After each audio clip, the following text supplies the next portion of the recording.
in the first place? The answer begins during one of the most turbulent periods in modern history, when governments confronted a crisis to serve what they realized that they didn't even know how large their economies were. The man who tried to measure the economy. The number that dominates economic conversations today did not always exist. For most of history, societies had no way to measure the total size of their economy. Governments collected taxes, merchants kept record of the trade, and industry tracked their own production. But no one attempted to add everything together. There was no single measure of national output, no number that could answer a basic question. How large was the economy? What changed during the worst economy crisis of the 21st century? A crisis without numbers. In the early 1930s, the United States was experiencing the deepest economic collapse in its history. Banks had failed by thousands. Factories stood idle. Farmers lost their land. Unemployment rose to levels that seemed unimaginable only a few years earlier. The Great Depression was not a simple downturn. It was an economic shock so severe that policymakers struggled to understand what was happening. President Roosevelt administration was attempting to design programs to stabilize the economy, public work projects, financial reforms, agriculture policies, but they faced a surprising obstacle. They lacked a basic instrument. No one knew how much the American economy was actually produced. Government agencies tracked fragments of information. They recorded steel production, railroad shipments, agricultural output, and employment in specific industries.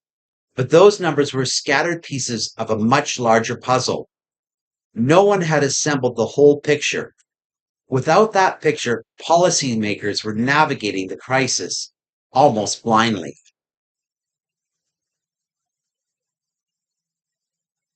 Enter Simon Kuznets. In 1932, the U.S. Department of Commerce asked the National Brewery of, Brewery of Economic Research to develop a systematic measure of national income. The task went to a young economist named Simon Kuznets. Simon was not a public figure. He was a statistician by training, careful and methodical, known more for meticulous data analysis than dramatic theories. But he immediately understood the magnitude of the assignment. Measuring a nation's economy meant aggregating the activities of millions of individuals and businesses. Factories produce machines, farmers harvesting crops, railroad transporting goods, retailers selling products, workers earning wages, investors receiving profit. Every one of these activities generated income for someone. Kuznets realized that this fact offered a way to estimate a total production. Every act of production produces income. When a factory sells a machine, the revenue becomes wages for workers, profits for owners, payments to suppliers. If economists could add up all the income generated across the country, they could estimate the value of everything produced. Income and production were the two sides of the same transaction. It was an elegant solution, but implementing it required enormous statistical effort. Building the first national accounts. Kuznets and his team began collecting data from across the economy. They gathered tax records, corporate reports, government statistics, and industry surveys. They estimated wages, profits, rent, and interest payments across thousands of businesses. The process took months. Tables filled with numbers describing agriculture, manufacturing, construction, trade, and transportation. Gradually, the fragments began to form a coherent person. Gradually, the fragments began to form a coherent picture. For the first time in history, economists could estimate the total output of a economy. When Kuznets completed the calculations, the results shocked policymakers. In 1929, the year before the stock market crashed, the United States had produced nearly 103 billion worth of goods and services. By 1933, the number had fallen to almost 56 billion. Nearly half the nation's economic activities had disappeared in 4 years. The number made the scale of the depression unmistakable. The economy had not slowed, it had collapsed. A new instrument.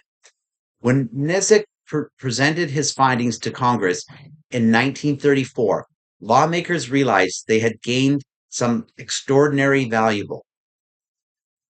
They now possessed an instrument for observing the economy, a way to measure whether production was rising or falling, a way to track recovery or continued decline. In effect, Kuznets had built the first version of the dial of the economy clock. The number he created would eventually evolve into statistically now known as gross domestic product or GDP. Today, GDP is reported by governments around the world every quarter. Financial markets react instantly when new figures are released. Politicians cite GDP growth as evidence of economic success. Global GDP now exceeds 100 trillion per year, representing the combined production of billions of workers, machines, and institutes across the planet. It is one of the most influential statistics ever created. From the very beginning, Kuznets warned the number had limits. He understood that measuring production was not the same as measuring prosperity. GDP could show whether the economy was expanding, it could reveal whether production was rising or falling, but it could not capture the full complexity of human well being. In fact, Kuznets cautioned Congress directly the welfare of a nation can be scarcely be inferred from a measurement of national income. The dial could display the motion of the system, but it could not explain how the system worked.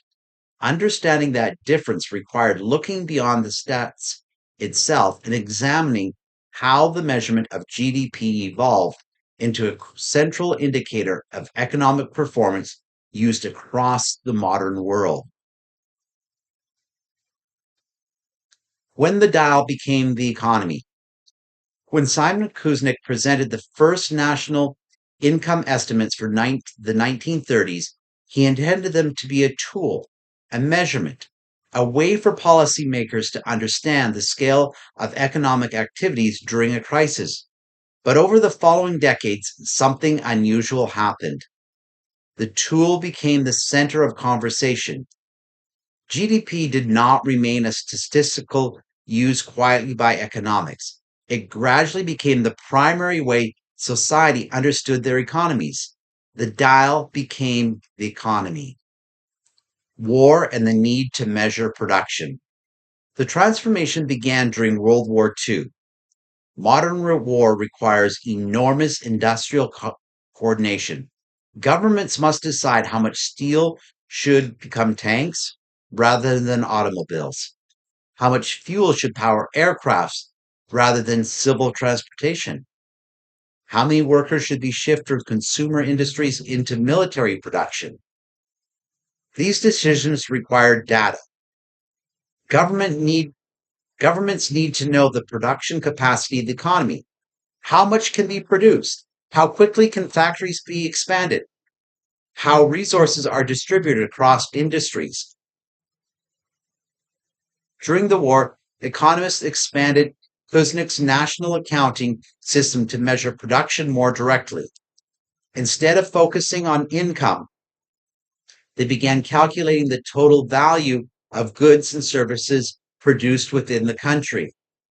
The results was the early version of gross domestic product, GDP. GDP proved extremely useful for wartime planning. By the end of the war, national income accounting had become an essential instrument of economic management. Governments had learned how to read the dial. The post-war growth era.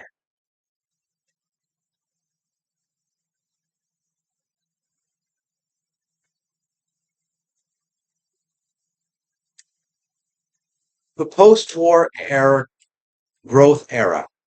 After the war, economic growth became one of the central goals of public policy. Industrial economics expanded rapidly during the decades that followed. New technologies spread through manufacturing, transportation networks, connected global markets, and rising productivity increased living standards in many countries. GDP provided a convenient way to measure this progress. If production increased from year to year, the economy was growing. If production stagnated or declined, policymakers worried about recession. The number was simple and powerful. International institutes, such as the National Bank, the World Bank, and the International Monetary Fund, began encouraging countries to adopt standardized systems of national accounting. Soon, governments across the world were calculating GDP using similar statistical methods. This allowed economists to compare economies across countries. Which nations were growing fastest? Which were falling behind?